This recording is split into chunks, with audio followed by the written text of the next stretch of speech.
Hello, Gina Jewels. Hello, everyone. Welcome to our second episode of Jewel Unbox here at Gina Jewels. We have a very special guest. Isa sa kilala na Boodle Queen, komedyante, napakagaling din na aktres, hinahangaan ngayon at noon. I would like to introduce to you our guest, si Miss Kakay Bautista.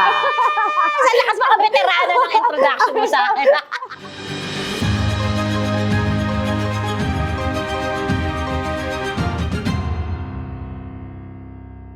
So ngayon tatanungin natin guys si Miss Kakay kasi kahit ako curious ako, noon bang nag-start ka, you already started as a singer or as an actress? No as a bold start. Mas gusto ko yun. Nag-start kasi ako sa ano talaga, nag-start ako as a theater.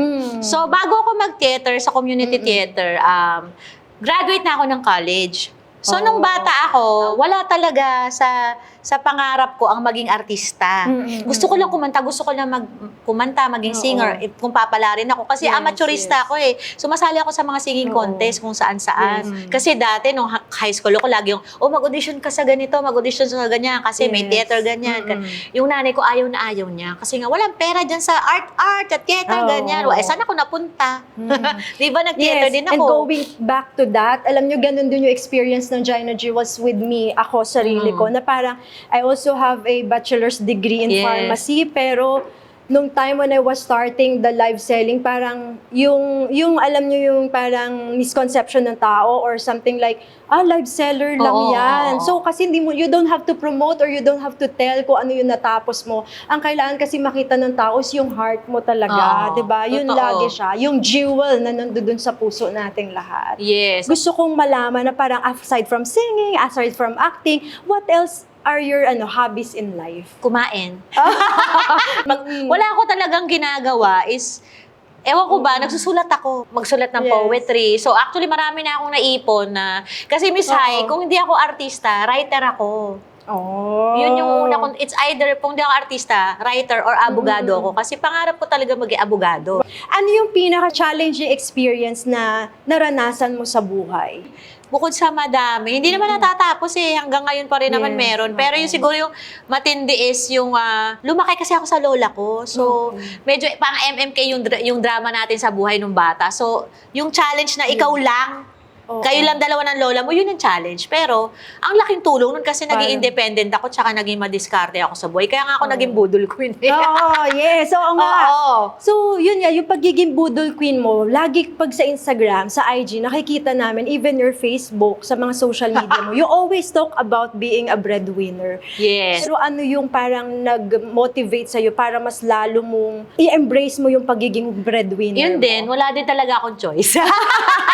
Nung time ko kasi, ako yung choice ko yun, na kahit na hindi ako lumaki sa mga magulang ko, yung acceptance ko dun sa buhay ko, yun yung pinakamalaking factor kung bakit ko na pinili na maging breadwinner. If given a chance na papipiliin ka, anong klaseng piece of jewelry ka and paano mo ito mai-apply mo sa buhay mo? Diamond ako. Wow! Kasi, forever ba yan? pwede rin akong pang forever. At saka, syempre, di ba, yan yung pinakamatibay na mineral na kahit ang hirap niyang i-break. Kasi ako yung taong mahirap i-break.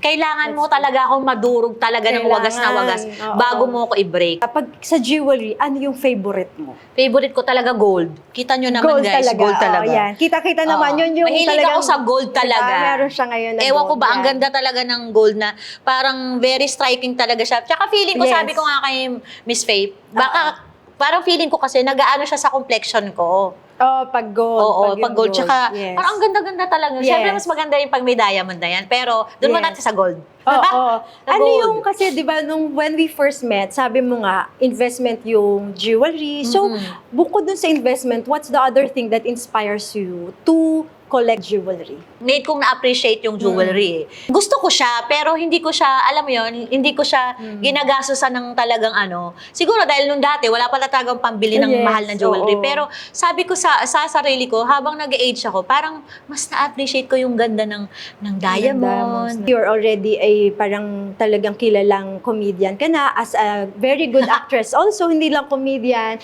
And now, parang nakuha mo yung Boodle Queen na title, di ba? So, tapos parang medyo okay naman yung family, tapos yung mga supporters mo are there. What do you dream of pa sa buhay? Gusto ko lang na steady na buhay, stable. Stable. Kumbaga, parang lahat to bonus lang ni Lord. I want something that is gonna be there for a lifetime. Kahit hindi naman a lifetime, it's long term lang ba? Long term. Mas ano na ako to venture in partnership ngayon. Yes, like yung mga ganito, yung mga Gina Jewels na affiliate. So, long term ba? Hindi na siya yung, ay, gusto ko bumili ng kotse, gusto ko bumili ng bahay, gusto ko mag-invest sa ganito. Kumbaga, ngayon, pinag-iisipan ko na kasi gusto kong mapakinabangan yun ng mahabang panahon. Hindi lang ako, yung mga kapatid ko, yung mama ko, yung mga susunod na henerasyon, pamangkin ko, ganun. So, tsaka, from that, marami din silang matutulungan. Kung ako din, marami din akong matutulungan na they can pass on. Hindi lang siya magiging passive income or a long-term income or investment.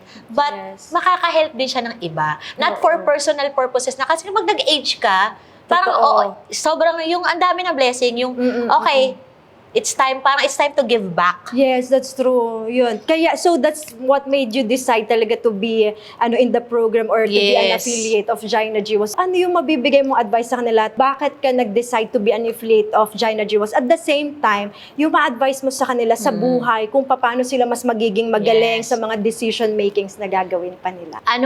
Hindi kasi alam ng marami to yung delayed gratification. Yes. Marami kasi sa atin, ang ugali is, konting hirap lang, ganun na agad. Diba? Gugustuhin natin tong bagay na to, pero pagka pumalya tayo o nag-fail tayo isang beses, o may isang mali, akala natin katapusan na ng mundo. So ako, nung nagsa-start pa lang ako, sinabi ko nga sa isa kong post na, wala akong magandang bag, pangit yung sasakyan, hindi mamahal yung sasakyan. Kahit sinasabi na naman, bumili ka na ng ganito, Pinag-isipan ko, yung damit ko ukay, bumibili ako sa ganyan. As in, pucho-pucho talaga. Yung, di ba nagte-taping ako, ang dala ko yung pamalengking bag. Ganon, as in, kasi gusto kong pag-isipan, nagpahirap muna ako. Tinanggap ko muna lahat ng hirap. Tapos, ito na yung fruit. Ito na yung fruit ng lahat ng pagtsatsaga. Process kasi yun, hindi pwedeng ang dami natin blessing sunod-sunod. Tapos konting nag-fail tayo o pumangit yung lagay natin sa buhay, gano'n na tayo. Hindi. Tanggapin natin lahat yung magdudwell. Dapat wag ka mag-dwell. Wag tayong mag-wallow doon. And nakakalimutan ng mga tao na we always focus on the problem.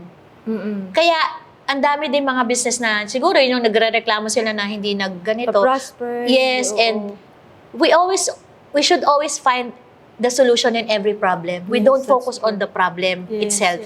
Kunyari, sige, iiyak mo lang na isang araw yan. Tapos na. Okay, focus na. Move forward na tayo. Doon tayo sa solution, mga akla.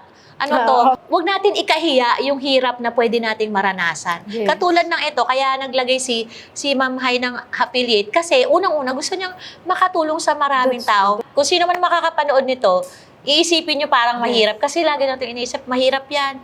Hindi nyo pa nga nasusubukan eh. Yes, diba? At saka dapat alamin. Alamin din talaga. Kailangan yung payo ko lang, kailangan yung subukan talaga. Kasi nga, yung business talaga sugal yan eh. Kung sumusugal nga ka sa pag-ibig, bakit hindi sa business, diba?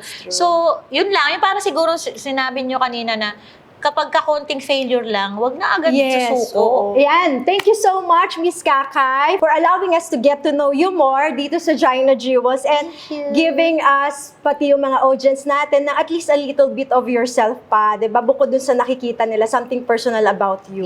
So, ayun, guys, I hope you enjoy watching our one-on-one talk with Miss Kakay. And then please don't forget to like and follow our website, Instagram, Facebook, YouTube, and TikTok. This is Gina Jewels, Luxury for All.